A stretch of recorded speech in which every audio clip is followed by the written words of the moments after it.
สุขสันต์วันสงกรานต์วันที่13 เมษายน พุทธศักราช 2568 มายังท่านสาธุชนทั้งหลาย ยินดีต้อนรับโยมสุนิตวงศ์สุเทพ คุณไพลินสัจจวานิช ท่านอาจารย์ทิติวรทินโน โยมพเยาเจนพนัส โยมกฤษณะฉายากุล ยินดีต้อนรับสู่รายการธรรมทานจากวัดพุทธปัญญาในวันสงกรานต์ปีพุทธศักราช 2568 สุขสันต์วันสงกรานต์มาแด่ทุกท่านทางประเทศไทยก็จัดไปเรียบร้อยแล้วโยมกฤษณะฉายากุลก็เป็นผู้นำไหว้พระนำรดน้ำพระเดชพระคุณพระธรรมโกษาจารย์อดีตเจ้าคณะจังหวัดชุมพรปัจจุบันเป็นเจ้าวาดวัดขันเงินพระอารามหลวงมีญาติโยมไปร่วมเป็นจำนวนมากที่วัดปราสาทนิกรก็ได้มีการส่งน้ำหลวงพ่อพระมหาจันทร์ซึ่งได้แสดงธรรมให้ฟังด้วยก็เรียกว่าผู้สูงอายุระดับ80 ปีขึ้นไปผู้ทรงคุณวุฒิผู้ทรงคุณธรรมก็ได้รับการเคารพนับถือโดยเฉพาะพระเถระผู้ใหญ่ก็เป็นที่กราบไหว้บูชากันการไปรดน้ำแสดงอาการบูชาเป็นมงคลที่พระพุทธองค์ตรัสว่าบูชาบุคคลที่ควรบูชาเป็นมงคลอันสูงสุดเรามีโอกาสได้กราบไหว้พระมหาเถระอย่างหลวงพ่อท่านเจ้าคุณที่วัดของเราสิริปริยัตติคุณแล้วก็หลวงพ่อพระธรรมโกษาจารย์ย่อมเป็นสิริมงคลกับชีวิตเพราะว่าท่านเหล่านี้บวชอุทิศเพื่อพระศาสนาจึงเป็นบุคคลที่ควรบูชาท่านบูชาพระธรรมวินัยแล้วก็อุทิศชีวิตทั้งหมดของท่านเพื่อถวายแด่พระรัตนตรัยผู้ไปเคารพบูชาก็เป็นมงคลตามที่พระพุทธองค์ตรัสไว้ทุกประการโยมนพรัตน์บุญกอบโยมประพันธ์วงศ์พาณิชย์โยมนพรัตน์โยมบัวผันโหนใครช่วยกันเขียนคอมเมนต์สุขสันต์วันสงกรานต์เขียนเยอะๆใครเข้ามาก็จะได้รับความสุขที่เราส่งไปให้การส่งความสุขถึงผู้อื่นแท้จริงก็คือความสุขตกอยู่กับผู้ส่งแล้วก็ถ้าผู้รับรู้จักแล้วก็ยอมรับก็จะเกิดความภาคภูมิใจอิ่มใจปีติปราโมทย์ต่อคำอวยพรนั่นฉะนั้นการให้พรการอวยพรไม่เสียหายคือผู้ให้ก็เป็นผู้มีมุทิตาจิตผู้รับก็รู้สึกเป็นสุขด้วยกันทั้งสองฝ่ายแม้จะเป็นคำอวยพรแต่สุขจริงๆก็มีพระสงฆ์องค์เจ้าหลายรูปด้วยกันบอกว่าเป็นสุขจริงๆที่ได้รับคำอวยพรจากญาติโยมทั้งหลาย ที่นำมาถวายพรกันหรือผู้สูงอายุอื่นๆก็รู้สึกว่ามีความสุขที่ลูกหลานไม่ลืมเจริญพรสุขสันต์วันสงกรานต์คุณวัชรินทร์สิริรัตน์เจริญพรแต่นี่ก็ง่ายๆนะวันนี้ก็คงเป็นธรรมะสั้นๆแค่นี้ว่าส่งความสุขส่งความปรารถนาดีให้แก่กันส่งความสุขสงกรานต์หัวข้อธรรมะที่พูดวันนี้ก็คือสงกรานต์สนานธรรม What's up dog That's it the celebration of Thai New Year Day This is going on the celebration of Thai New Year Day or you can say Happy Thai New Year Day any word we send best wish we send love peace happiness to everyone or we can say to all beings we can send love to all beings yes happy new year happy Thai New Year thank you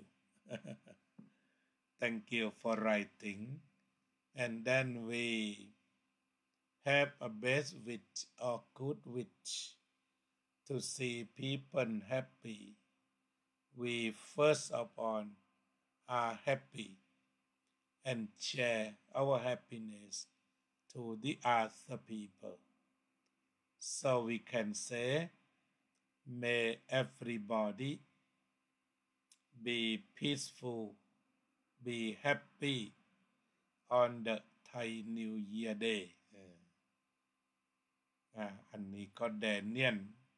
เขาถามว่าเกิดอะไรขึ้นก็เลยอธิบายให้ฟัง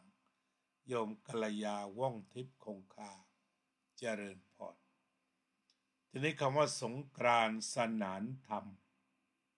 นั่นก็หมายความว่าในวาระสงกรานต์นอกจากเราอาบน้ำกันสาดน้ำกันดีมากในกรุงเทพมหานครจุดดังๆจุดข้าวสารจุดข้าวสุกสีลมต่างๆดินแดนสำคัญ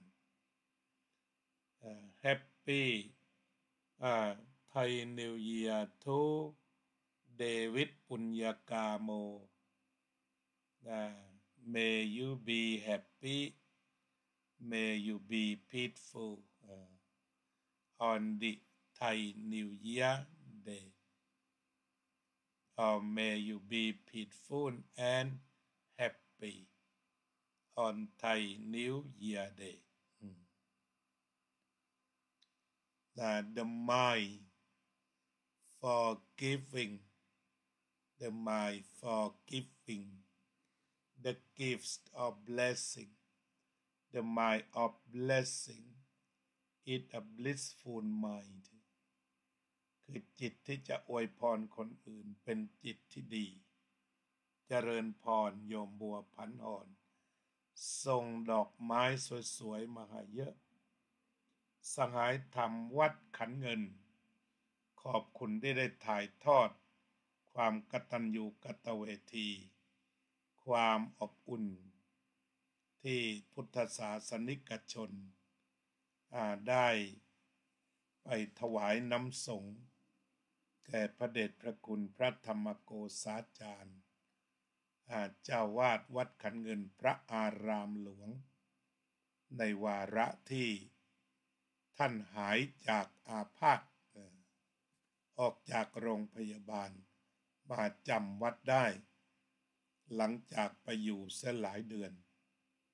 ก็มีญาติโยมปราบปลื้มยินดีมาถวายน้ำสงฆ์เป็นการต้อนรับกลับวัดโดยสวัสดีไม่มีโรคไม่มีภัยกันอีกแล้วก็ถวายน้ำสงฆ์ท่านเจ้าคุณพระสิริปริยัตติคุณหรืออาจารย์มหาจันทร์ ของชาวหลังสวนซึ่งอยู่คู่กับเรามา60 ปีฉะนั้นการถวายน้ำสงฆ์ที่เราได้ทราบข่าวก็เป็นที่มาของความปราบปลื้มและเป็นสิริมงคล May all the blessings of the Buddha find your every step. May the sun warm your face. May your heart be forever happy. คุณเดฟอวยพรว่าขอพรทั้งปวงแห่งพระพุทธองค์จงปกป้องรักษาท่านทั้งหลายในทุกย่างก้าวขอดวงอาทิตย์จงให้ความอบอุ่นนี่ฝรั่งเจอแต่ความหนาวก็เลยขอดวงอาทิตย์สาดส่องให้ความอบอุ่นของเราก็เหลือกินเหลือใช้เลยความอบอุ่น May your heart be forever happy คอยหัวใจเปี่ยมด้วยความสุขตลอดไป May all the blessings of the Buddha find your every step. May the sun warm your face. May your heart be forever be happy. Okay, people, please publish this on the peachofamily.org to let people to read that very beautiful blessing. โยมโสภินล่องอัมไพสวัสดีปีใหม่ไทยคะท่านอาจารย์ก็ขอให้โยมโสภินล่องอัมไพได้มีความสุขสงบในวันปีใหม่และวันต่อไปให้ปีนี้เป็นปีแห่งความสุขปีแห่งความสงบไปด้วยกันโยมกุหลาบพัชรดุลเจริญพรสวัสดีปีใหม่เช่นกันนี่ก็ใช้รายการธรรมทานจากวัดพุทธปัญญาท่านผู้ใดที่ได้เข้ามาก็เขียนคำอวยพรกันดีกว่าโยมสุพนิกาฉายาลักษณ์จะเขียนคำอวยพรว่ากระไรเชิญได้นมัสการค่ะท่านอาจารย์สุขสันต์วันปีใหม่ไทยต่อแต่นี้ไปให้คุณโยมมีแต่ความสุขความเจริญโรคภัยไข้เจ็บที่เบียดเบียนก็ขอให้มาลายหายไปกับปีเก่าแล้วก็ขึ้นปีใหม่ชีวิตใหม่ลมหายใจใหม่ๆเซลล์ใหม่ๆส่วนงานนั้นก็ที่ทำเก่าก็ดีแล้วก็ทำต่อไป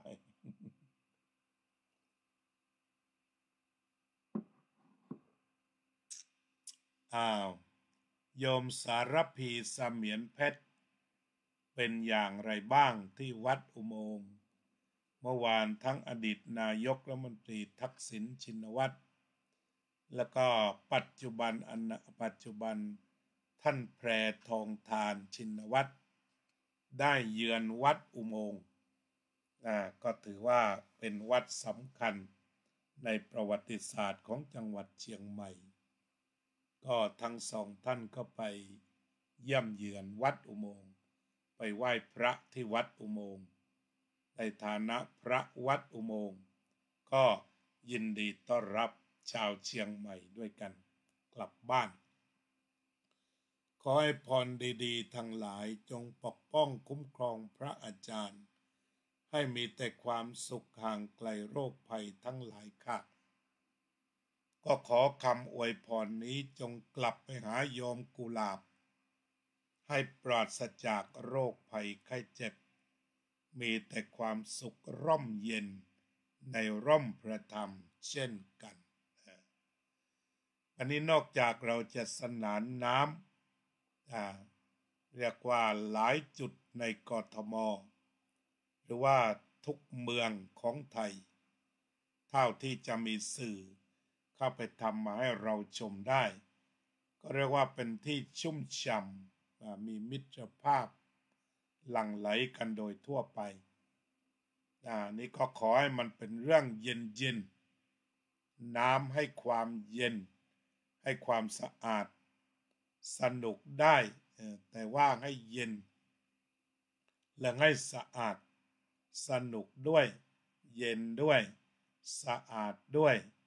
สงบด้วยและปลอดภัยด้วยนี่งานสงกรานต์ถ้าได้กันหมดก็ดีเนี่ยสะอาดสะอ้านด้วยก็คือน้ำที่นำมาก็เป็นน้ำสะอาดโยมสหายธรรมวัดขันเงิน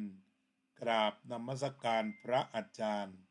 ขอทุกท่านสุขสันต์วันสงกรานต์ก็ขอส่งพรสุขสันต์วันสงกรานต์ไปยังพี่น้องสาธุชนที่ฟังอยู่ตรงนี้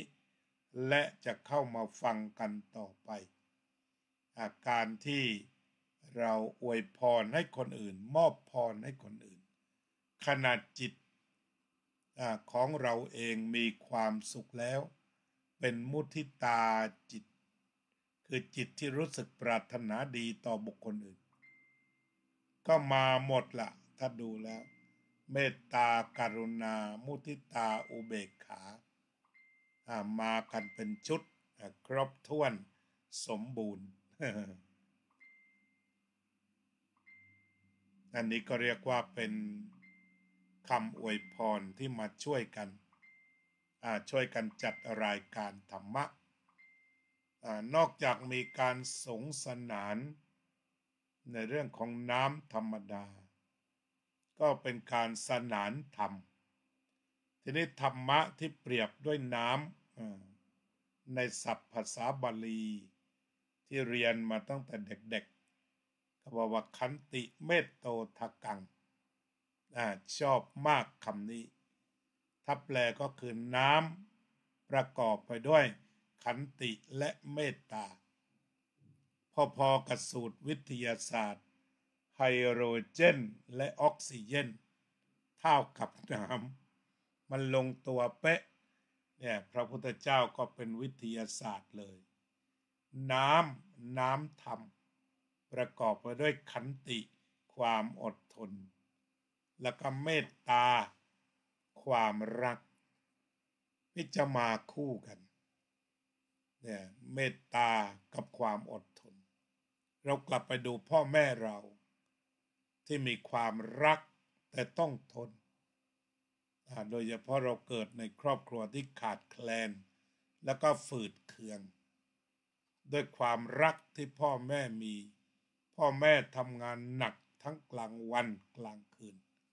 เนี่ยเมตตาขันติมันมาเพื่อบรรลุเป้าหมายคือความรักให้ลูกได้รับประทานอาหารทุกมื้อไม่ขาดให้ลูกมีเสื้อผ้ากันร้อนกันหนาวกันความละอายเหมือนกับคนอื่นเขาแต่ให้ลูกได้กินขนมยามที่เจอขนมตามตลาดหรือมีคนนำมาขายแถวบ้านหิวขนมลูกก็จะได้กินขนมมีเสื้อผ้าไปโรงเรียนมีของใช้ดินสอปากกาสมุดสำหรับเรียนสิ่งเหล่านี้คนได้ฝืดเคืองแล้วก็มาจากความอดทนอย่างหนักของการทำงาน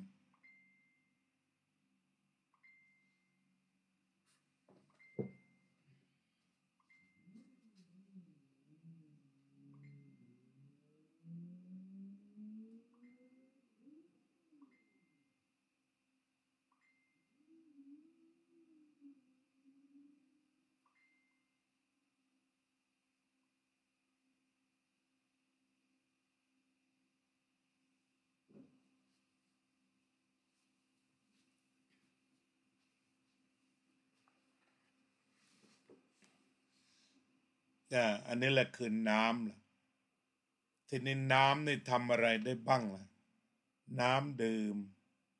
ขาดน้ำดื่มก็เสียชีวิต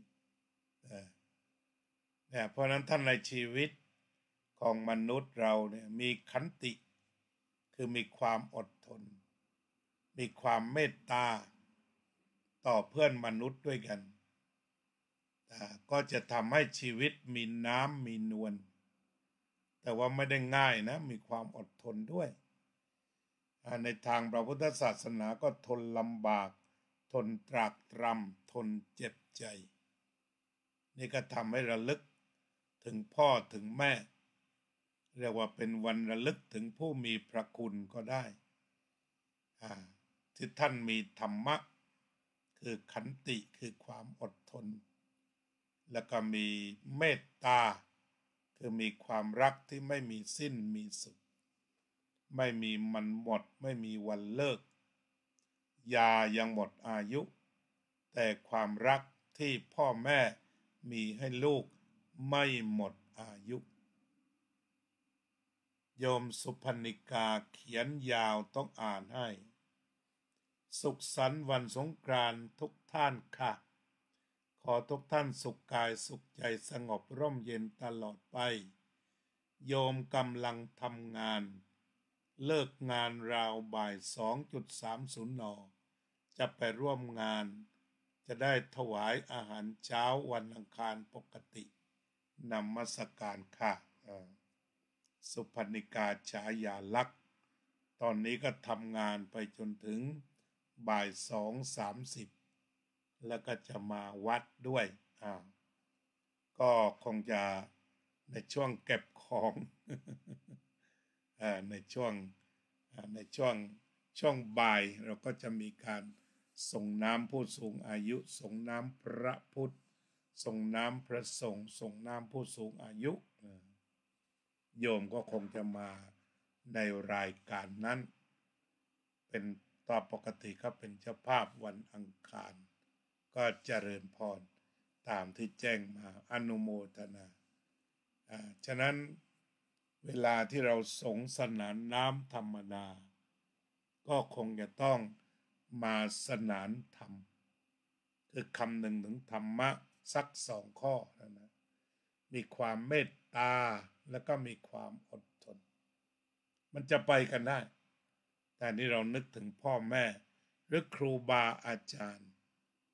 แต่ตอนนี้ครูบาอาจารย์ส่วนหนึ่งพระสงฆ์ส่วนหนึ่ง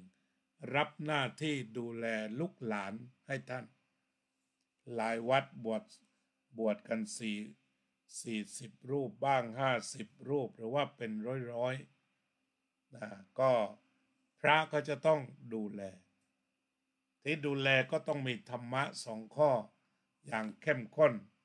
ก็คือ1เด็กซนสามเณรซนอาจารย์ต้องเมตตาถ้าเมตตาแล้วก็ต้องทนไม่ทุบไม่ตีไม่ลงไม้ลงมือลูกเนรครูบาอาจารย์จะต้องเป็นต้นแบบแห่งความเมตตามีความผิดพลาดอะไรก็อภัยแล้วก็ฝึกฝนไปเหมือนพ่อเหมือนแม่นี่ก็เรียกว่าเป็นเมตตาและขันติเหมือนกันนอกจากพ่อแม่พระพี่เลี้ยงก็ต้องมีเมตตากับขันติคือถ้าไม่ขันติก็เป็นขันแตกพอแตกแล้วก็ไปทุบไปตีไปตบก็กลายเป็นความรุนแรงการสร้างฐานแห่งความไม่รุนแรงของโลกเนี่ยก็จะต้องมีความอดทนอดกลั้น3 อย่างเลยทนลำบากทนตรากตรำแล้วก็ทนเจ็บใจทนถึง3 ทนด้วยกันแล้วก็สุดท้ายจึงทะลุไปถึงเมตตานั้นธรรมะ2 ประการนี้จึงมีความสัมพันธ์เชื่อมโยงต่อกันเพราะเมตตาจึงทนแล้วก็เพราะทนความเมตตาจึงจะไม่แตกหักชั่วไม่ขาดหายไป นี่มันเป็นธรรมะที่ลงตัวเรียกว่ามันเป็นธรรมะน้ำธรรมะที่เอามาสนานได้เป็นตัวธรรมะนั่นเองเอามาดูครูบาอาจารย์ก็ใช่เล่นหรือว่าผู้ที่ทำหน้าที่ฝึกที่จะเห็นได้ว่าเราได้ข่าวบางคนบางรายเนี่ยทหารเกณฑ์เข้าไปฝึกจนตาย อันนี้ก็หมายความว่ารุ่นพี่ไม่ทนครูฝึกไม่ทนเรียกว่ารุ่นน้องทำไม่ถูกใจกระทืบเลยเอาตายเนี่ยก็ออกข่าวมาบ่อยๆอันนี้คือว่าขาดขันติแล้วก็อดเมตตามก็ไม่มีจะตามมาเลยงั้นในกองทหารทั้งหลายเนี่ยควรจะสมาทานขันติกับเมตตาเมื่อว่าครูฝึกระดับไหนฝึกได้ให้หนักไปตามกระบวนการแต่ไม่มีจิตใจที่เบียดเบียนที่ให้ฝึกหนักเพื่อที่จะทำให้พละกำลังแข็งแรงและก็สามารถเจริญขันติธรรมได้เฉยๆแต่ไม่ได้ความว่าเอากันไปฆ่าแกงไปตามอารมณ์โกรธเกลียดชิงชังอันนี้ไม่ถูกต้องที่ไม่ว่าที่ไหนที่จะเจริญเมตตาจะต้องมีขันติสูงสุดแต่ว่าขณะเดียวกันตัวเมตตาก็เป็นหนุนขันติเพราะรักจึงทนเพราะทนจึงรักษาความรักไว้ได้อันนี้สำคัญมากครูบาอาจารย์ครูฝึกหรือบรรดาทหารที่เราเคยได้ทราบว่าทั้งตบทั้งตีทั้งทุบพวกนี้จัดกระบวนการได้จะให้คลานจะให้กระโดดจะให้ห้อยโหนออกกำลังเท่าไหร่ก็ทำไปด้วยจิตเมตตาว่าเธอจบหลักสูตรนี้แล้วจะแกร่งแม้แต่ค่ายคุณธรรมก็เหมือนกันก็ได้ทราบว่าบางทีพระก็เผลอตีเด็กเอาเหมือนกันก็เคยเกิดเพราะฉะนั้นก็ให้เจริญธรรมไปด้วยกันเจริญขันติและก็เมตตาไปด้วยกันอันนี้ก็คือหลักธรรมที่สำคัญทีนี้ถ้าเที่ยวสงกรานต์จะใช้ธรรมะนี้อย่างไรก็ใช้ขันติกับเมตตาเหมือนกันก็คือมีความอดทนอดกลั้นอดออมทนลำบากทนตรากตรำทนเจ็บใจเช่นว่าขับรถกันไปใครแซงบ้างก็ทนได้อย่าเจ็บใจจนขับรถไล่ชนคนข้างหน้าเลยใครขับรถแซงเราไปก็บอกในใจว่าจงเป็นสุขเถิดอย่าได้มีเวรแก่กันและกันเลยไปให้รอดปลอดภัยเถิดแล้วตนก็ขับไปด้วยการมีสติไม่โกรธไม่เคืองฉลองสงกรานต์อาจจะหนักหน่อยเสียงดังก็ต้องอดทนต้องเมตตาเข้าใจว่าเขาสนุกสนานพร้อมที่จะอภัยกันได้แต่ว่าทางนี้ต้องมีขันติธรรมถ้าไม่มีขันติธรรมก็มีเหมือนกันคนกินเหล้าข้างบ้านยิงปืนใส่เข้าไปตายก็มีนี่คือไม่มีขันติธรรมไม่อดทนฉะนั้นกระบวนการทางการเมือง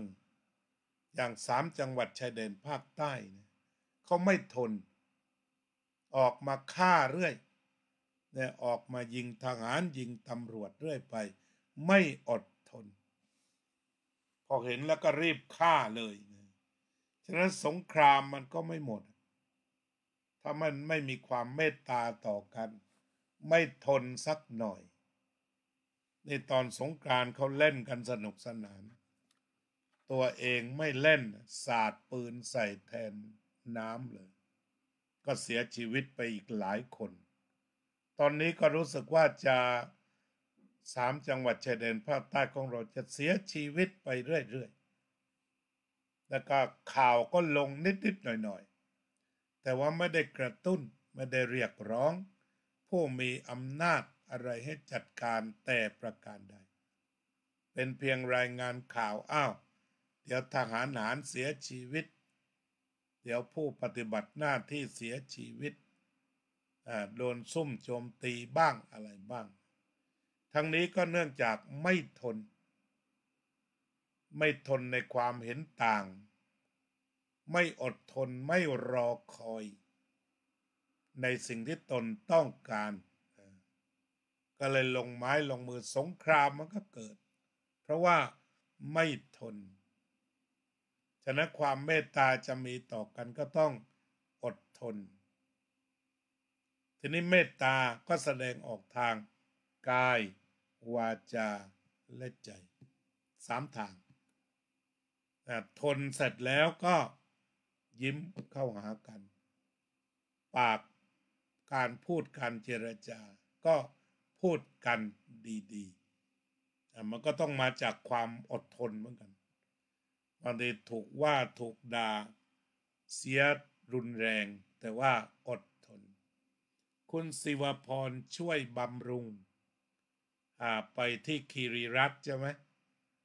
รู้สึกจะกลับไปบ้านกันเห็นถ่ายภาพกันไปทำบุญกันน่าอนุโมทนาสำคัญก็คือกลับบ้านเกิดเมืองนอนนี่สำคัญมากวันสงกรานต์เนี่ยที่ถ้าเราพกขันติพกเมตตากันไป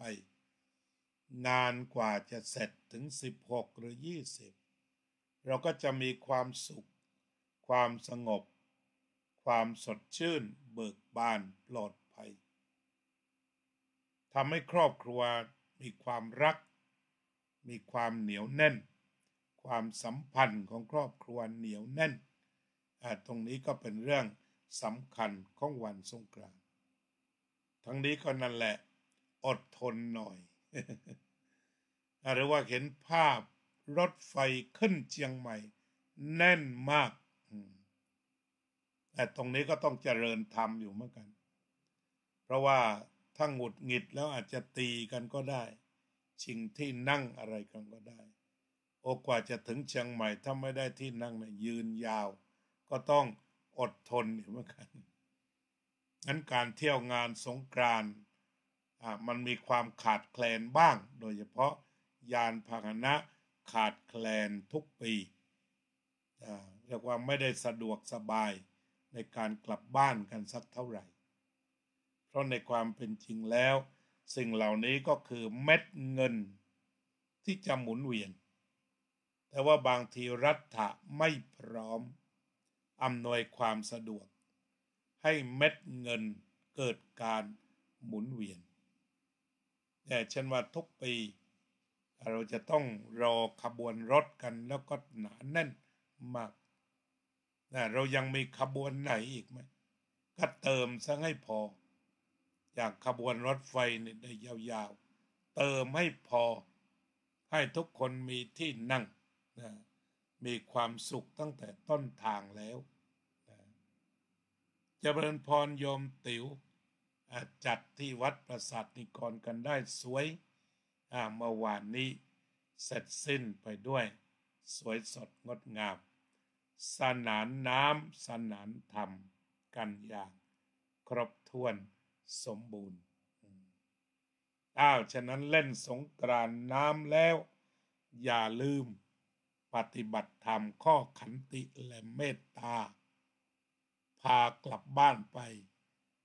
ในครอบครัวให้อยู่กันด้วยความอดทนและรักกันให้มั่นรักกันให้ยืนเจริญพรโยมทิติมาไปอยู่วัดศรีกันหรือเปล่า ทางโน้นก็น่าจะกำลังจัดพอดีเนาะบ่าย3เลยตอนนี้วัดศรีนครินทร์วรารามห้ามอ่านว่าธระให้อ่านว่าวัดศรีนครินทร์วรารามเป็นวัดที่สร้างขึ้นมาเพื่อรำลึกนึกถึงสมเด็จย่าของชาวไทยที่สวิตเซอร์แลนด์โยมก็น่าจะอยู่งานกันละนะธรรมดาก็จะมากัน3 คนวันนี้มาแต่พี่ใหญ่พี่ทิติมมา ก็ไปช่วยงานกันเรียกว่าออกกำลังกายออกกำลังใจออกกำลังทรัพย์ในต่างแดนในการออกกำลังกายนี่สำคัญมาก การทำบุญหรือการบริจาคพลังกายถ้าได้กันหลายๆอย่างมันก็ลดรายจ่ายแต่ถ้าว่าไม่มีอาสาก็ต้องจ้างแล้วก็ไปหลายตังค์อยู่เหมือนกัน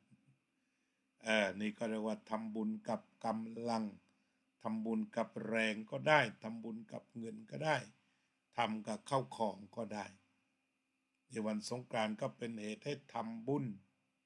บุญก็แปลว่าความเย็นความชุ่มชื่นให้ชื่นอกชื่นใจชื่นกายชื่นใจเอาละนะคุยกันในหัวข้อว่าให้สนานธรรมก็ให้ฝังความอดทนและความรักอยู่ในใจเราเจริญสมาธิภาวนาอธิษฐานจิตให้พี่น้องชาวไทยที่รักทั้งหลาย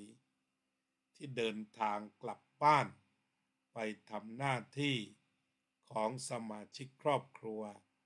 ทำหน้าที่ช่วยกันโปรยเงินทั่วแผ่นดินจงกลับบ้านมาด้วยความ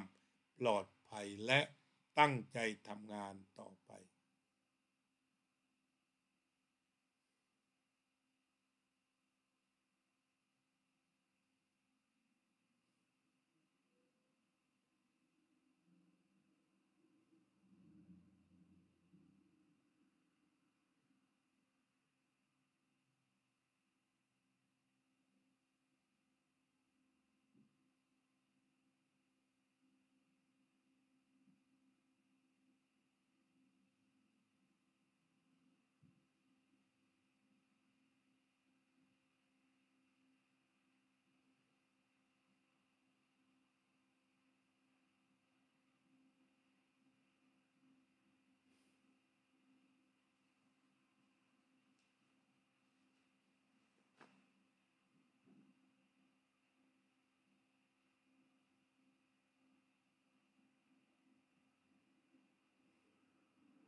สัพเพสัตตาสัตว์ทั้งหลายที่เป็นเพื่อนทุกข์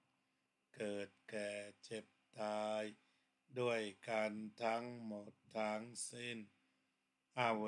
ราโหนตุจงเป็นสุขเป็นสุขเถิดอย่าได้มีเวรแก่กันและกันเลยอาพยาปัจจาโหนตุจงเป็นสุขเป็นสุขเถิดอย่าได้พยาบาทเบียดเบียนซึ่งกันและกันเลยอานิคาโหนตุจงเป็นสุขเป็นสุขเถิดอย่าได้มีความทุกข์กายทุกข์ใจเลยสุขีอัตตานังปริหารันตุจงมีความสุขกายสุขใจรักษาตนให้พ้นจากทุกภัยทั้งสิ้นเถิดอภิวาทนาสีลิสะนิจจังวุธาปจายโนจัตตารโอธรรมาวัฏันติอายุวันโน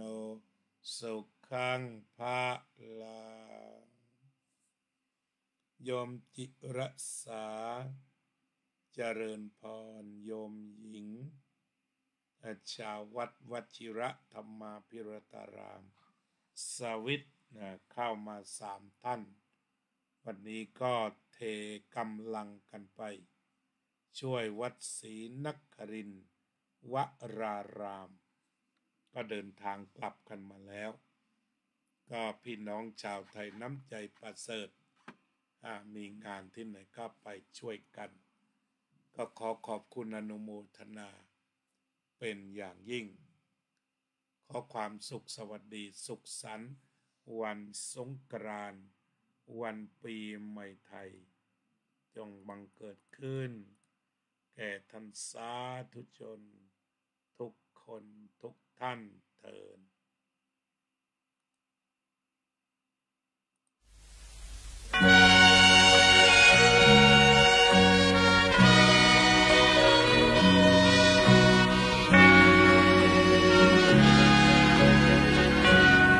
ดหนึ่งพึงจำวันธรรมสวนาสี่ครั้งวันพระชาวพุทธานุสรณ์เข้าวัดฟังธรรมจำศีลสังวรทำบุญสุนทรศีลธรรมนำพาขึ้นแรม8 ค่ำวันธรรมสวนาเลิกละก่อกรรมทำบาปหยาบช้ากลางเดือนสิ้นเดือนเตือนกายวาจาจิตใจไปหาคุณงามความดีประพฤติยึดธรรมประจำชีวิตทุกวันเป็นนิจพ้นทุกข์สุขีวันพระสำรวจตรวจดูความดีอย่าปล่อยชีวิตให้ว่างห่างทาง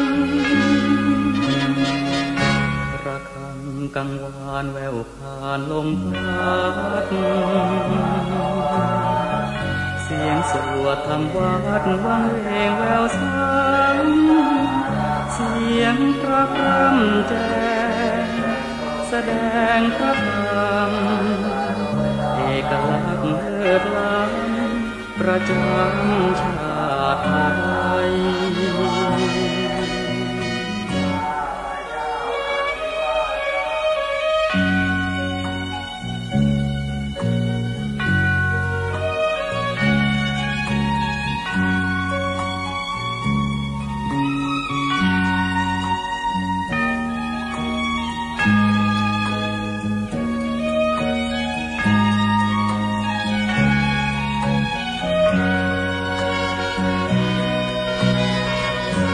ประพฤติยึดธรรมประจำชีวิ